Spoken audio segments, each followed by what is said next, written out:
noite a todos, meu nome é Jordânia, sou produtora do evento Sábado Nerd. Hoje nós estamos aqui, participando do FLI Itabira, e hoje nós vamos entrevistar o artista Pablo Rocha. Boa noite, pessoal. Meu nome é Pablo Rocha e estamos aí no FLI, contar um pouquinho sobre a minha história, sobre os meus trabalhos que eu venho desenvolvendo como artista, como desenho, ilustrador, tá?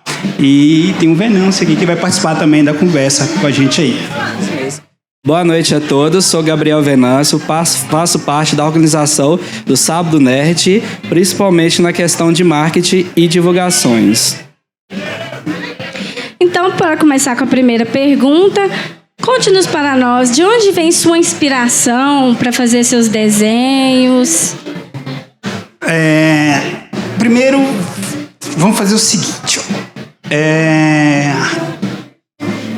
Eu hoje na minha estrada como ilustrador, como cartunista, muralista, por passar por essas portas, por essas caminhadas da arte, eu posso dizer que eu tenho dentro da minha cabeça uma caixinha. Dentro dessas caixinhas eu vou colocando as ideias, Então eu vou buscando sempre, dentro dessas caixinhas, referências.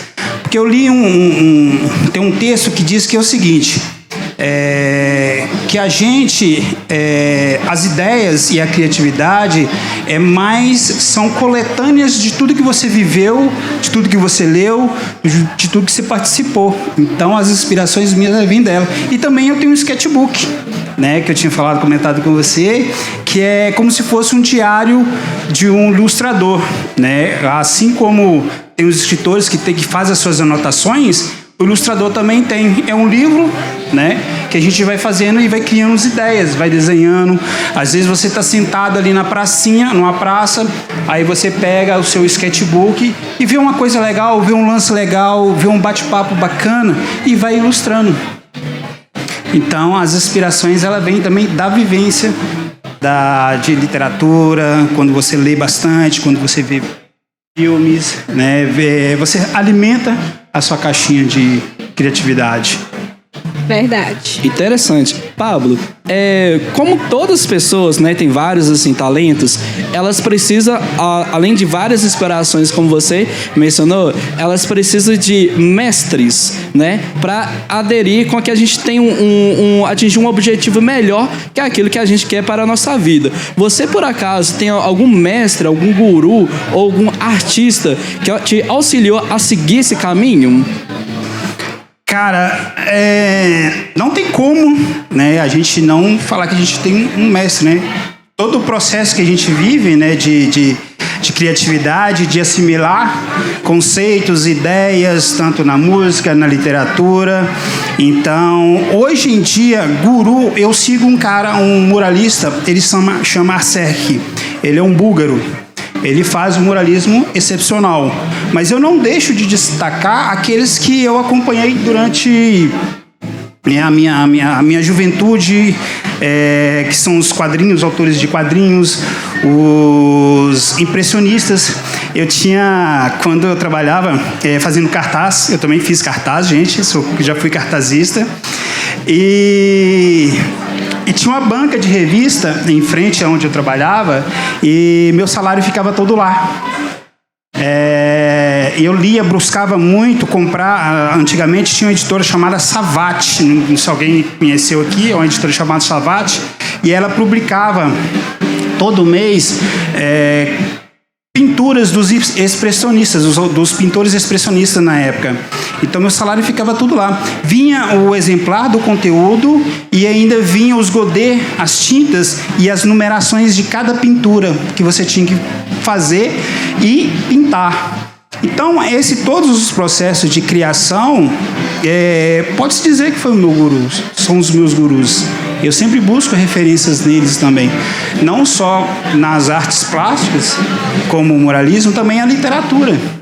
A gente não pode esquecer de outras mídias que também são alimentadas com processos criativos. Então, eu acho que o guru, assim, são todos os processos que a gente assimila no processo criativo também. Verdade. Agora, conte-nos um pouco do seu trabalho. Como é trabalhar com a arte? Trabalhar com arte. Cara, trabalhar com arte para cada um é existência. É existência. É um complemento, né? É um trabalho que ele é sempre galgado na resiliência. É um trabalho que é sempre galgado na tentativa de erro, acerto, na tentativa de refações, que faz parte de todo o processo de aprendizado, né, da pintura, seja da literatura também. E é gostoso. Você levanta, você tem que fazer, você começa antes de você produzir aquela arte, você tem vários estudos que você faz por trás para você chegar e produzir aquela arte. E quando você termina, a sensação é melhor ainda. É mais gratificante ainda, porque é um desafio de viver produzindo arte. Você se expressa no mundo, você existe no mundo através da sua arte, né? Seja você escrevendo, seja você pintando, é só uma forma de como você faz arte. É só mais um material, né, que a gente produz. Então é uma ferramenta, né? A pintura, para mim, é a ferramenta de arte.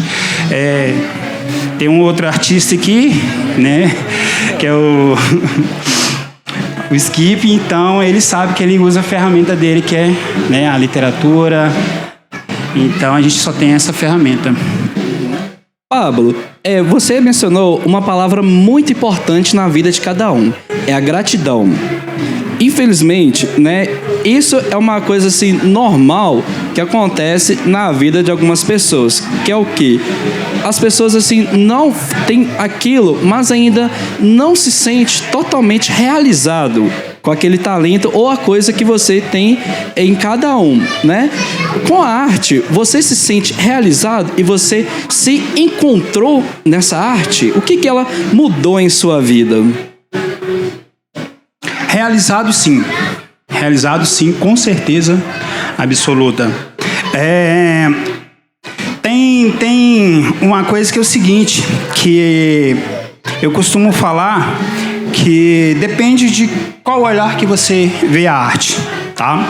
Se você vê ela como um produto, um produto, um meio e fim de rentabilizar, e você consegue fazer isso, você consegue ser feliz com isso, porque a sua métrica é rentabilizar e viver com arte. E tem um outro lado também, que a pessoa consegue viver de arte só produzindo arte, produzindo para si ou produzindo para os amigos, para ver, para as pessoas verem, né? Isso também depende de cada olhar. Eu falo porque eu consigo ainda trabalhar com a arte, o que eu gosto de fazer, né? E ainda rentabilizar com isso, ganhar dinheiro, né? Que eu posso sustentar minha casa, né? Dar os meus rolês, né? E apresentar também o meu trabalho.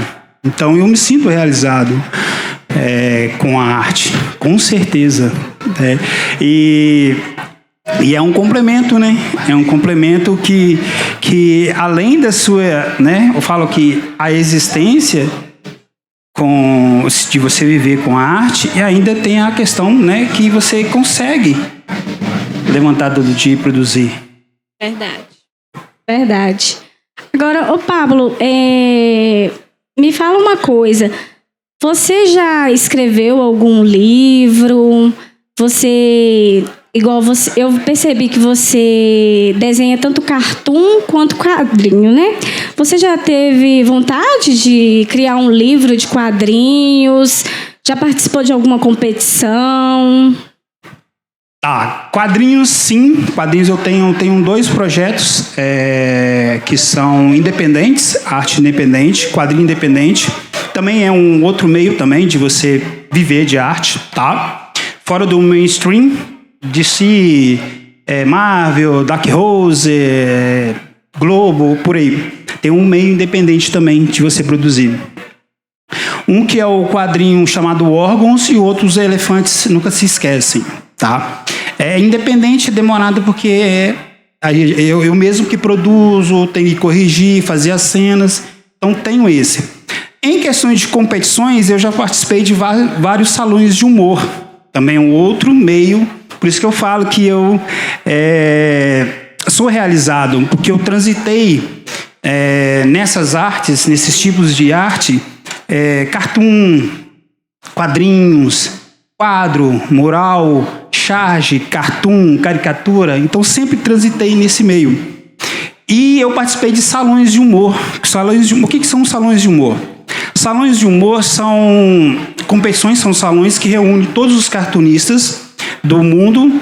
Por exemplo, está tendo agora o salão da Medplan, que dá premiações. Por exemplo, você tem um tema e dá um tema sobre natureza.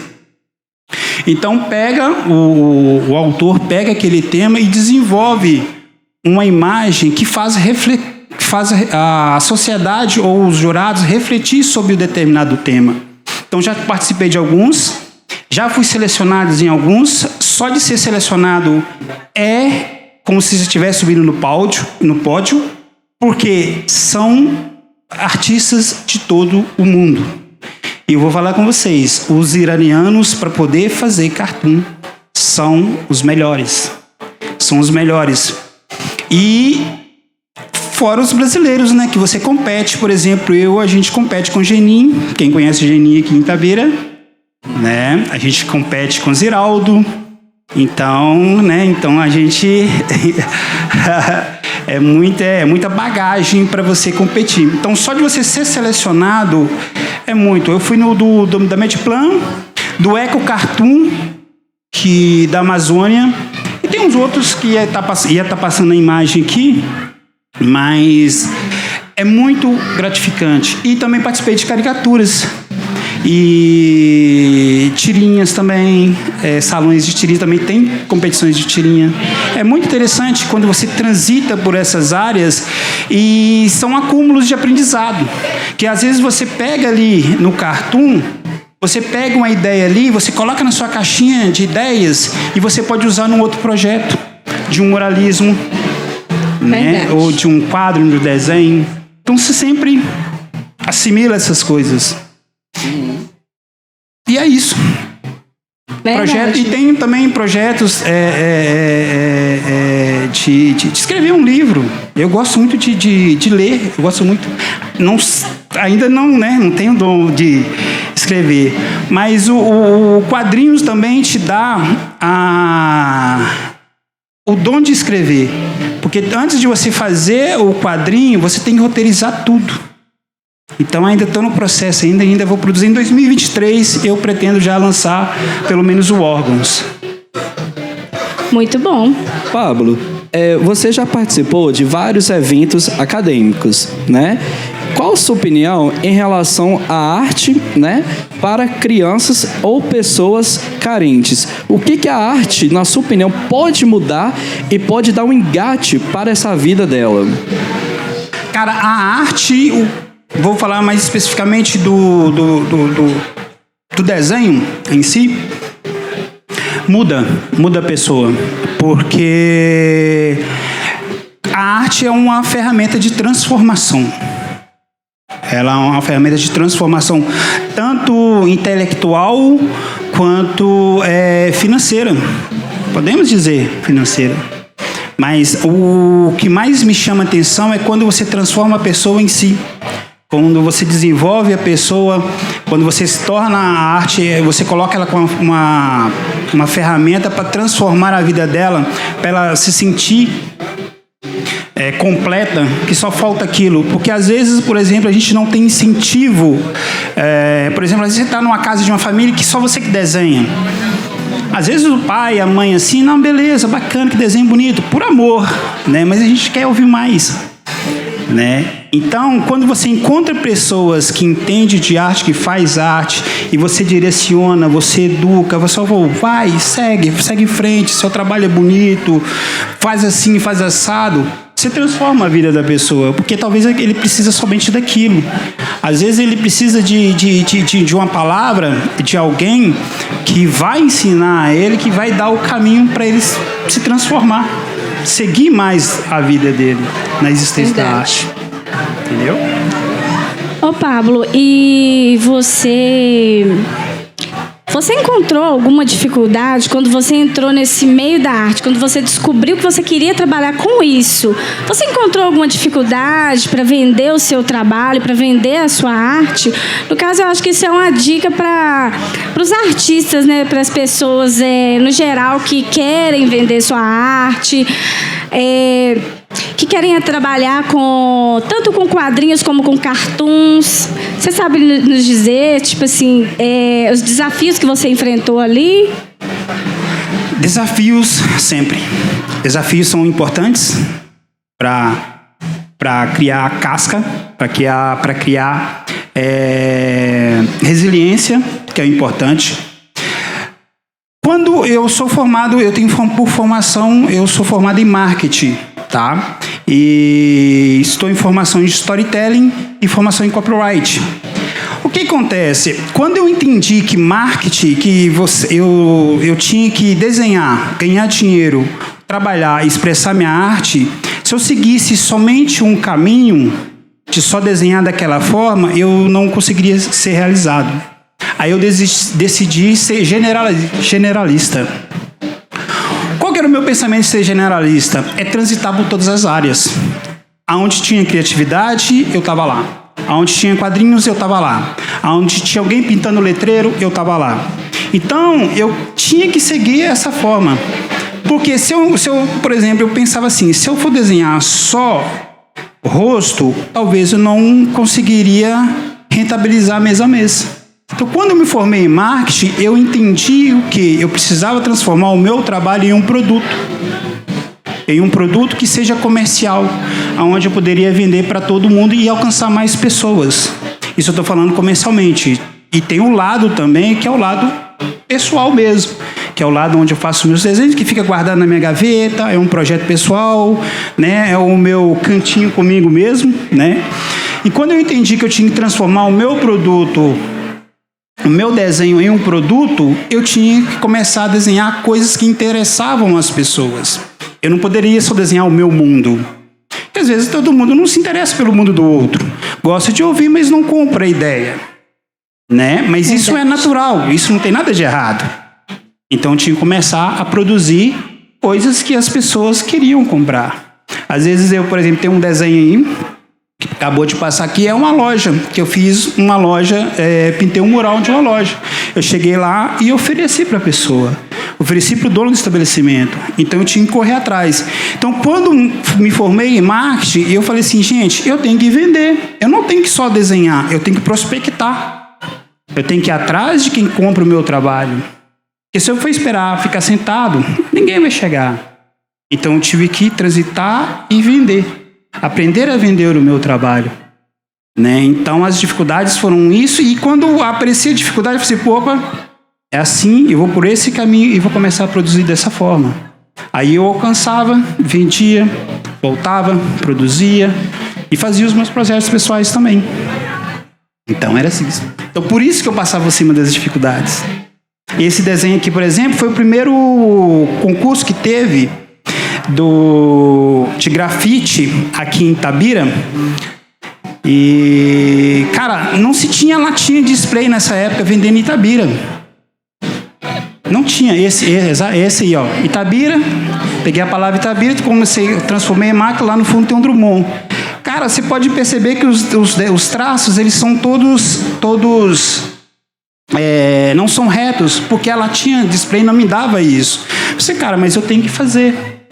Aí comprava a latinha mesmo, que era a latinha de pintar bicicleta. Na época só vendia latinha de pintar bicicleta. Eu fui fazendo. O negócio era o quê? Eu passar em cima dessa dificuldade e transmitir o que eu tinha que fazer. Então é essa que trouxe a minha resiliência. Sim, e divulgar a sua arte, né? Divulgar a arte, exatamente. Então, por exemplo, ali eu falei assim, cara, eu tenho que fazer porque o meu desenho vai estar lá. Ah, quem fez? Foi Pablo. Ó, gostei. Opa, quem que foi aquele ali? Ah, vou procurar o Pablo. Então, Pablo. Isso aqui é um cartoon também, que eu participei, do Eco Cartoon. Aí pintei um motel também. Muito bacana. Letrista, tá? Então é isso. Pablo, muitos jovens e adolescentes, por conta da tecnologia, elas ficam muito presas em relação de se expressar, ter opinião em relação a qualquer coisa em si. Por acaso, você está trabalhando em algum projeto que poderia estar ajudando estas pessoas? Cara, você competir com criança que está na internet é um pouquinho complicado. Porque o que acontece? É formado em robótica, né? Sim. Por exemplo, hoje o sistema de entretenimento com a criança, ele é mais sonoro, é muito mais cor. Então, para você tirar essa pessoa, para você produzir uma coisa que você precisa dedicar tempo ali, é um pouquinho complicado.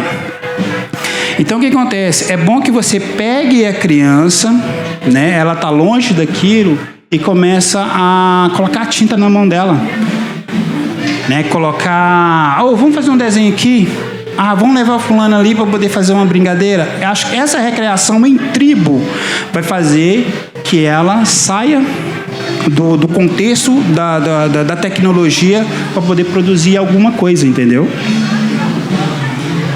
Gente, então essa foi a nossa entrevista, né, com o artista Pablo Rocha. Espero que vocês tenham gostado. Futuramente, se Deus quiser, vamos voltar, né, pro FLI Itabira.